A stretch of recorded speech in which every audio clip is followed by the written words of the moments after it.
আসসালামু আলাইকুম, আশা করি সবাই ভালো আছেন। তো আমি এখানে ঝোড়া সেমাই কী দিয়ে রান্না করে সেটাই দেখাবো।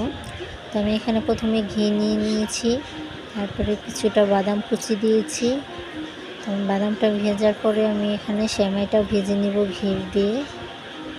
তো সেমাইটা কিন্তু ভাজা হয়ে গেছে। আমি এখানে সেমাইটা ঢেলে ওই পাতিলেই নিয়ে নিয়েছি। নারকেল দিয়েছি, কিশমিশ দিয়েছি, তেজপাতা, কিছুটা দারচিনি এবং লং, বলতে কি এলাচ, আর চিনি দিলাম। একটু পানি দিয়েছি চিনিটা গলার জন্য। আমি এখানে এটা ভালো করে জ্বালিয়ে নেব, চিনি শিরা করে নেব। একটু লবণ দিয়ে দিচ্ছি।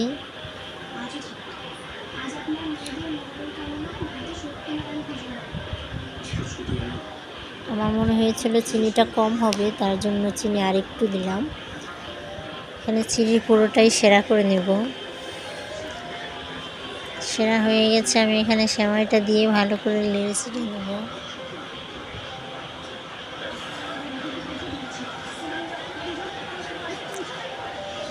সেমাইটা কিন্তু প্রায় হয়ে এসেছে। তো সেমাইটা কিন্তু হয়ে গেছে, নামাবো। আমি এখানে বেড়ে নিয়েছি। আমি এখানে ফ্রিজে সবাইকে দিয়েছি।